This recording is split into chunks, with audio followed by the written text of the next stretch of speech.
When somebody feels tired, or what we like to call burnout in our society, a lot of times people can feel like a failure, or people just feel like you have to be like the little energizer bunny and just keep going and going and going. And that is not healthy. Today we are talking about burnout and why it's not okay and what you can do to help with it. Stay tuned.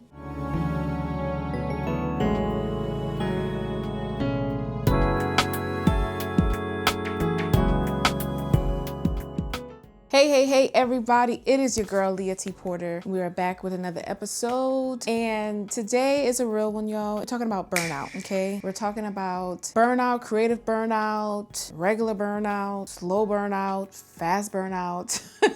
And why, for some reason, our brains always connect burnout with weakness and with failure, and how recovery is important, and how taking care of ourselves is important, and how making sure that we are in a space and a place to where we can fully give is important. And yeah, so let's jump into it. So if you are a multi-hyphenated person, which I feel like everybody in some way, shape, or form, right, is multi-hyphenated. I feel like a lot of people can do a lot of different things. And I am not one that subscribes to the idea that you have to pick one thing, one or two things to do. If you have 20 ideas or 20 things, I don't think you can do all of them. But I do think that you can be a multifaceted, multi-hyphenated, multi-dimensional, multi-purposeful human. I feel like we can operate, some of us can operate where we're doing multiple things at multiple times. But the truth is that no matter if you are a person that does a lot or you're a person that does a little, because oftentimes when we think about the word burnout, we're only thinking about the people who do a lot of different things, right? But there's people who do a little, maybe focus and concentrate on one thing. Those people too can still get burned out because they're spending a lot of time, a lot of energy on that one thing. And so what does burnout, especially creative burnout, right? What does that look like and feel like? It feels like having an issue with making decisions where you normally don't have an issue. So decision making is hard. You start to feel numb towards something that you know you love and you enjoy, but you're just not really loving and enjoying it right now. It's irritable and you have an emotional detachment from it. Or you feel like this constant sense of pressure. Like even when things are not busy, even when you're resting, you just feel like you have a lot of pressure on you. Those are just a few signs that you might be burning out and that it might be time to kind of slowly just maybe step away from things and recover and regain that energy back. Burnout is not always super loud. It's not always, I'm so tired. It could be you're irritable, you just feel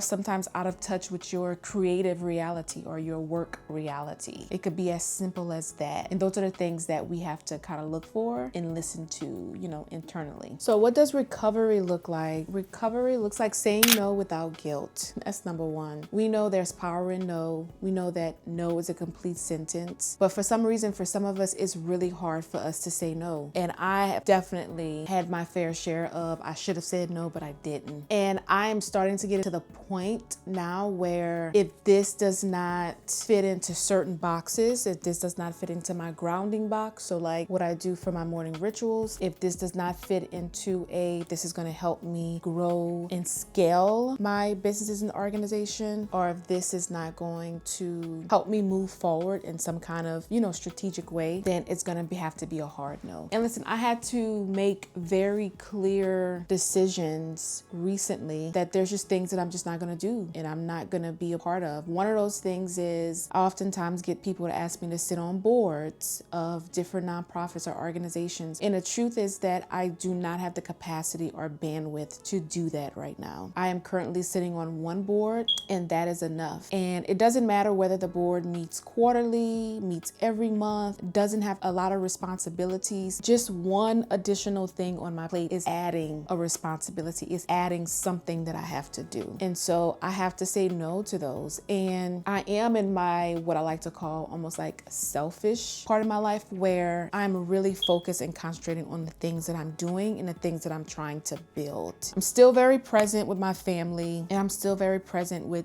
people who I care about out in those aspects. I'm not like being super selfish, but I am making sure that I'm focusing on the things that are going to propel me and scale me to the next level, because that is what is important for me right now. And so again, if they don't fit into those 3 boxes, grounding me, scaling my businesses, an opportunity that would grow me personally, if it doesn't fit in those 3, I can't find room or areas for it in my life. And listen, that's just the place and the space that I'm in right now. At one point, I could say yes to almost everything and anything. And that was that season of my life. Right now, in this season that I'm in, again, it's a really selfish season where I'm focusing on me. And maybe the next season will, I will present myself in a different way. But you have to be willing to say no. Another way to recover is I really protect my mornings and my evenings. More so my mornings than my evenings. But my morning ritual is a non-negotiable for me. Like, if you did not watch my video from a few weeks ago where I talk about the importance of building your own personal rituals, please go back and watch that video, because it just really gives insight on how I start my morning, how I start every single day, and how that has been a game changer for me. And so finding rituals or finding moments in your day where that's a non-negotiable for you, where you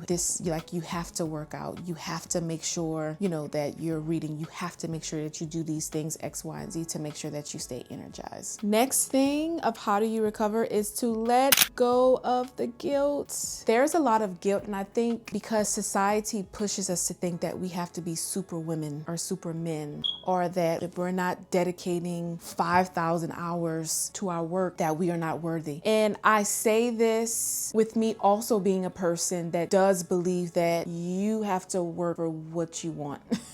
And sometimes that does mean doing the things that you don't want to do. Sometimes that means kind of pushing yourself in a capacity that is sustainable, right? So you have to find that place between making sure that you're not being lazy, making sure that you are putting in the work to get to the place where you say you want to be, but also making sure that you fill some of your time with resting or with doing the things that, again, that keeps you grounded. And you can't feel guilty about that. You can't feel guilty with taking a lunch break and saying, I'm on lunch from 1 to 2 and I'm not accessible. You can't feel guilty with saying no to being on that board or sitting on that board, even though it's a community-oriented board and they're doing good work, because you need to make sure that mentally and emotionally you are available for the things that are currently on your plate. You cannot let guilt creep in, because oftentimes it's guilt that forces us to make the wrong decisions and make the decisions that we should not be making. So if you feel like things just feel heavy for you, like on a creative standpoint, a work standpoint, and you don't feel connected to your work, you need to take a step back, breathe, and try to find a way to really reconnect and recalibrate that energy that you need to keep pushing forward. One thing that really helps me is travel. I'm a traveler. I love to travel because traveling really inspires me. Being connected to different people, seeing the way different people live, being connected to different cultures, learning about different cultures, people watching in different areas. For me as an artist, that inspires me. A lot of my pieces that I have choreographed have been from me traveling, from me interacting with people, from different experiences that I had, from people watching. And so that really helps me to kind of level myself out and kind of come back. Every time I come back from a trip, I come back rejuvenated. I come back inspired and motivated, because I am a person, I get inspired. Literally, I can wake up in the morning, the birds are chirping, I'm super inspired. It takes nothing for me to find inspiration. But that's something that works for me, is traveling and really getting outside of my environment. That really helps. So find the thing, find what works for you, what helps you to step back and take a breather so you can come back energized and you can come out not burnt out, but lit up. We want to light that fire. We don't want to burn it out. We want to light it up. So you can have all this amazing fiery energy in your life. As always, please like and subscribe to the show. Also, let me know in the comments, what are some things that work for you when you're feeling disconnected and you're feeling a little burned out? How do you stay connected and how do you stay grounded? Bye.